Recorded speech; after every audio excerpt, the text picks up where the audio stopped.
네, 오늘 시간에는 스바냐 두 번째 시간입니다. 스바냐 2장 대적 보수 예언입니다. 하나님께서 유다를 징계하는데 쓰시고 대적들을 쓰시고 이제는 이들을 멸해버리는 겁니다. 하나님께서는 악한 도구를 악한 날에 쓰시고 버려 심판하시고 하나님이 택한 하나님의 백성 선한 도구는 하나님이 기뻐하시는 일에 쓰신다 이 말이에요. 그 기뻐하시는 일에 쓰는 가운데는 고난도 있고 행복도 있습니다. 고난과 형통이 같이 있는 거지요. 그럼으로써 고난도 형통으로 가는 과정에 있다는 것을 우리가 알게 되는 겁니다. 오늘 대적의 보수 예언 반가도 두 번째인데요. 1절에서 7절까지는 블레셋 성읍이 황폐하고 해변에 화가 있다고 예언합니다. 블레셋은 우리가 성경 역사를 볼 때 옛날부터 하나님의 백성들을 괴롭히고 하나님이 선택한 나라들을 괴롭히고 그들을 못 살게 굴었지만은 지금까지 이들의 그러한 일들이 성공으로 나타나지는 않습니다. 그리고 하나님 여호와이신 것을 하나님이 전능자이신 것을 드러내 보여주는데 사용되어진 도구일 뿐입니다. 보겠습니다. 2장 1절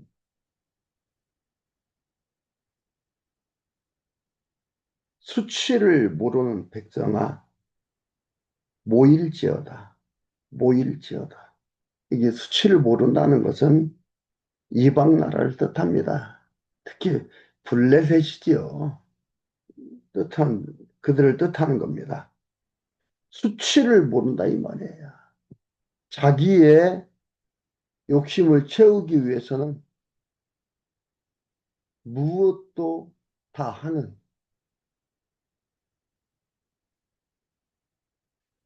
이방입니다. 블레셋입니다. 모일지어다. 명령이 시행되기 전 광음이 겨같이 날아가기 전 여호와의 진노가 너희에게 임하기 전 여호와의 분노가 분노의 날이 너희에게 이르기 전에 그리할지어다. 여호와의 규례를 지키는 세상의 모든 겸손한 자들아 너희는 여호와를 찾으며 공의와 겸손을 구하라. 너희가 혹시 여호와의 분노의 날에 숨김을 얻으리라. 이 말은 뭐냐면 혹시라는 것은요. 음, 다른 걸로 또 번역상에는 혹시라기보다는 상상하다, 생각하다 이런 뜻으로 번역함이 좀 더 자연스럽습니다. 그러니까 너는 상상해라 이 말이죠. 규례와 규례를 지키는 세상의 모든 겸손한 자들아, 너희들 상상해라. 여호와의 분노의 날에 숨김을 얻음을 상상해라 이 말이에요. 그러면서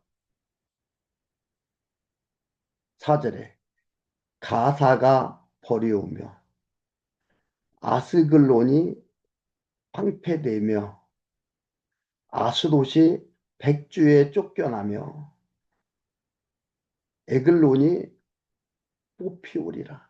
이게 수동태예요. 그렇죠? 여기에 보면은 가사가 버리우며 아스글론이 황폐되며 수동태예요. 된다 이 말이에요. 아스돗이 백주에 쫓겨나며 에글론이 못 피우리라. 이 나라들의 여기에 나와 있는 이것은요, 블레셋의 아주 중요 성읍들입니다. 이들이 이렇게 당한다 이 말이에요. 여호와 하나님께서 이들을 이렇게 하신다 이 말입니다. 수치를 모르고 자기의 유익을 위해서는 물불을 가리지 않는 이들. 그러나 하나님의 규례를 지키는 하나님을 섬기는 자들은 하나님께서 네, 어, 그 날에 분노의 날에 숨김을 얻을 것을 상상해라 이 말이죠.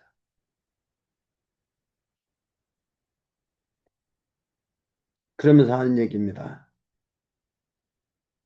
그래, 음, 해변 거민 그렛 족속에게 와 있을진저 블레셋 사람이 땅 가나안아 여호와의 말이 너희를 친하니 내가 너를 멸하여 거민이 없게 하리라.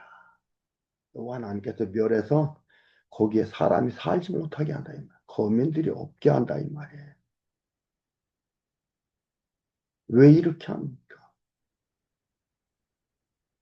하나님께서 하나님 빛을 드러내 보여주는 겁니다.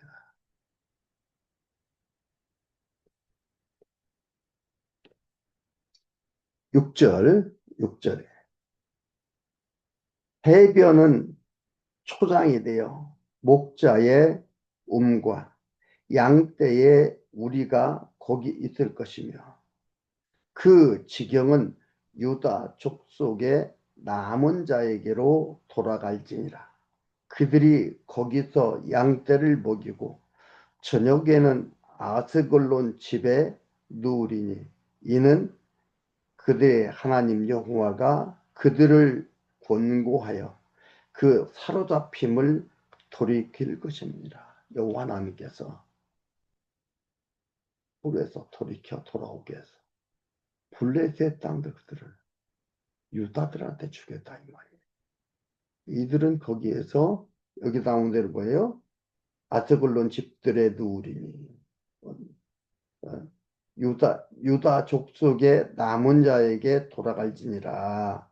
이 해변에 이러한 것들은 유다 족속에게 돌아갈지니라 하면서 돌아갈 자 그들이 거기서 양떼를 먹이고 저녁에는 아스글론 집에 누우리니 이는 그들의 하나님 여호와가 그들을 권고하여 그들 생각해서 돌아보고 생각해서 하나님의 언약대로 이렇게 해준다 이 말이에요. 그 얘기를 하고 있습니다. 그러면서 그 사로잡힘을 돌이킬 것입니다. 그러니까 사로잡힘, 징계죠. 그러니까 1장에 나온 게 징계라는 걸 알 수 있죠. 그들이 돌이켜서 하나님 다시 돌아오게 된다 이 말이에요. 그리고 이들이 평안을 누리며 살게 된다라고 이렇게 얘기를 하고 있다. 블레셋은 멸망하고 유다는 목축장이 될 것을 예언하는 게 잘 나와 있습니다. 그리고 8절에서 15절까지는 모압과 암몬과 구스와 앗소르가 패망할 것을 예언합니다. 이것은 이방 나라지요.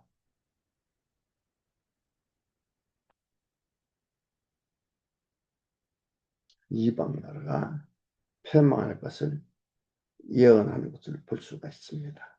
8절에 그러니까 모압과 암몬은 동쪽에 있고요. 구스는 아수르는 북쪽에 있고요. 구스는 남쪽에, 동남쪽에 있습니다. 그러니까 동서남북 다 돼요. 모압과 암몬은 동쪽에 있고, 구스는 동남쪽에 있고, 아수르는 북쪽에 있고, 평양군요. 동서남북 대적 다 멸망할 걸 예고하는 겁니다. 다 멸망시킨다 이 말이에요. 어느 누구 남겨놓고 누구는 뭐하고 그게 아니라 동서남북 다 멸망시킬 것을 예언하는 겁니다. 먼저 8절에서 11절까지 보면은요, 그 가운데서 유다를 조롱하는 모압과 암몬이 망하고 이방인이 하나님을 경외할 것을 예고합니다. 이들이 망하면서 하나님 알게 되는 거죠. 이방인들 중에서. 그들이 하나님 경외하는 거예요.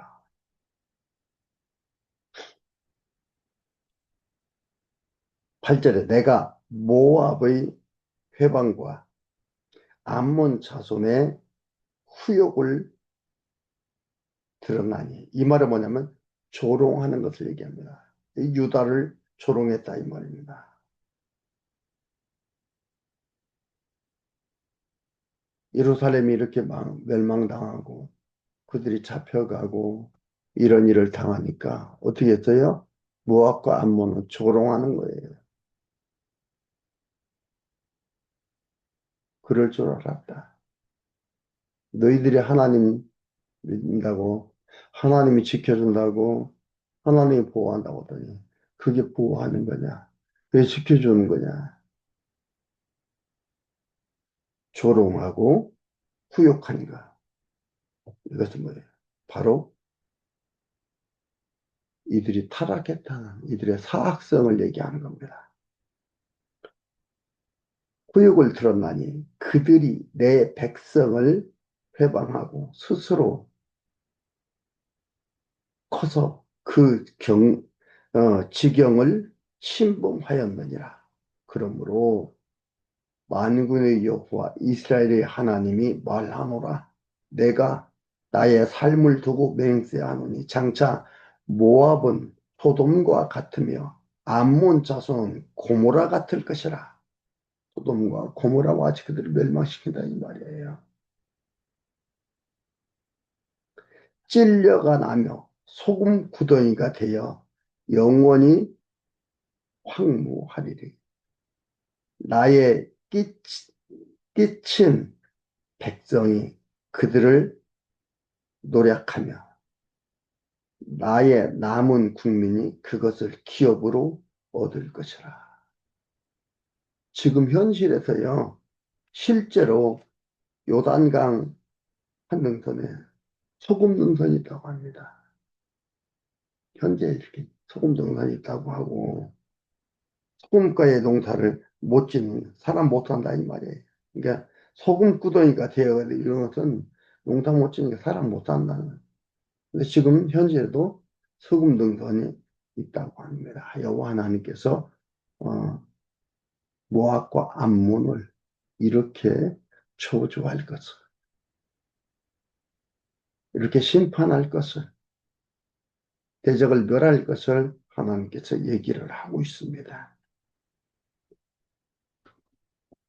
10절에 그들이 이런 일을 당할 것은 교만하며 스스로 커서 만군의 여호와의 백성을 해방함이라.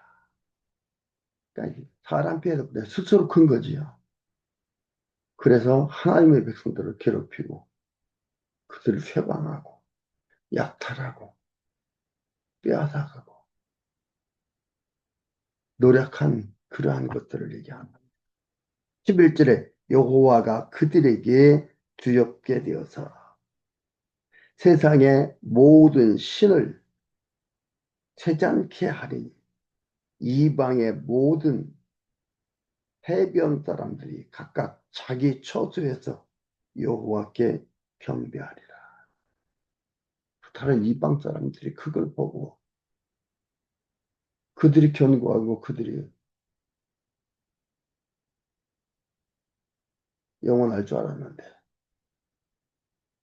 그렇게 당하는 걸 보면서 이들은 여호와 하나님을 자꾸 경배하게 돼요.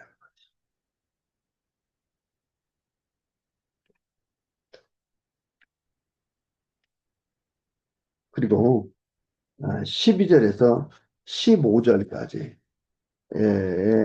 주 내용은 뭐냐면요. 구스는 살육당하고 앗수르는 비속거리가 될 것을 예언합니다. 그러니까 웃음거리가 되는 거지. 비웃는 웃음거리가 되는 비소가 비웃는 웃음거리가 되는 겁니다. 12절에 구스 사람아 너희도 내 칼에 살육을 당하리라.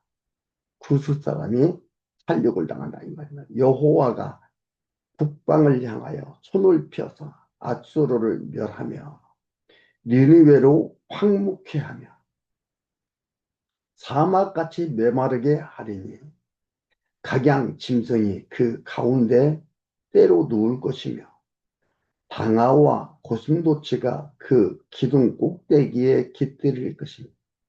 방아와 고슴도치가 산다는 것은 황무지가 돼서 사람이 못 산다 이 말이에요.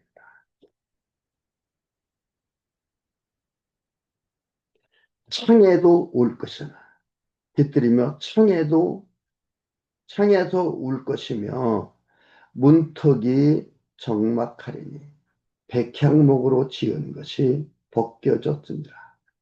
이는 기쁜 성이라 염려 없이 거하며 심중에 이르기를 오직 나만 있고 나 외에는 다른 이가 없다 하더니 어찌 이같이 황무하여 들짐승에 엎드릴 곳이 되었는고 지나가는 자마다 취소하여 손을 흔들리로다.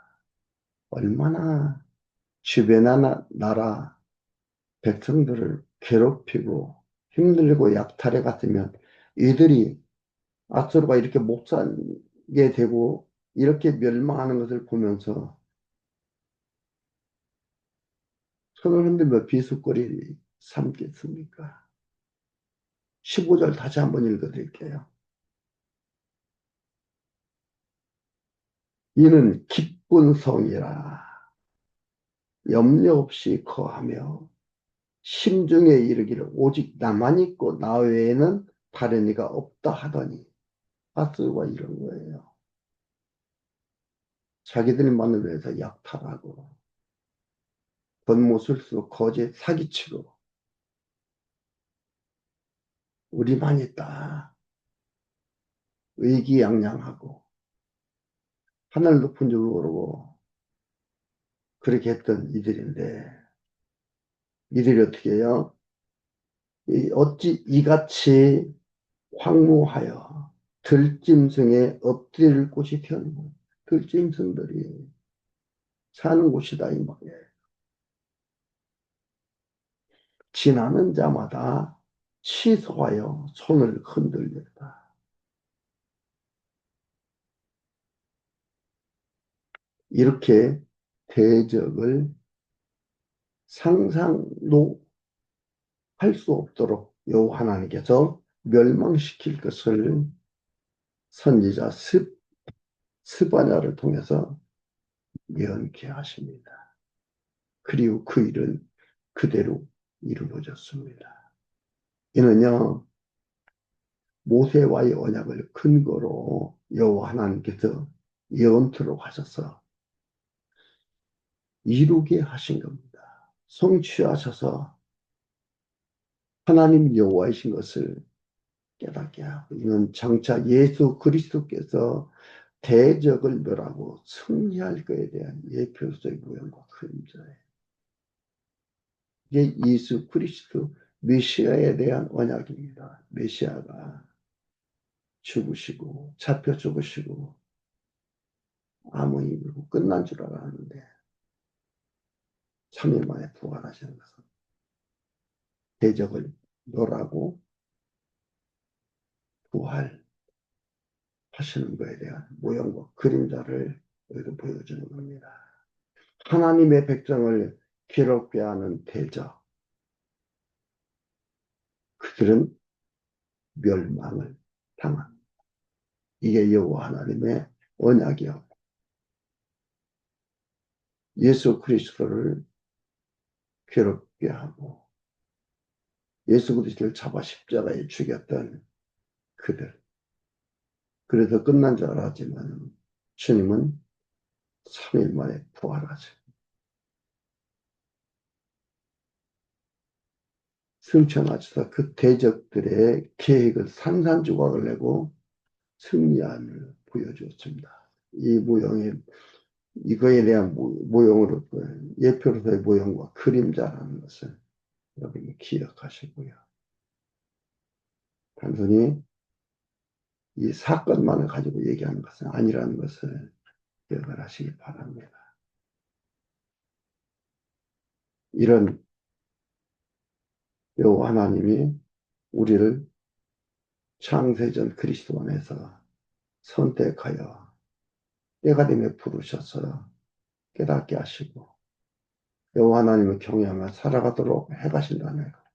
그리고 시간이 되어졌을 때 이렇게 말씀을 공부하며 같이 동의하고 같이 느끼게 하시는 것. 너무나 분명한 하나님의 백성인 것을 여러분 놓치지 마시고 소중한 삶을 살고 있음에 감사하며 살아가는 시간들이 되기를 바랍니다. 다음 시간에는 스바냐서 마지막 부분인 3장을 보도록 하겠습니다.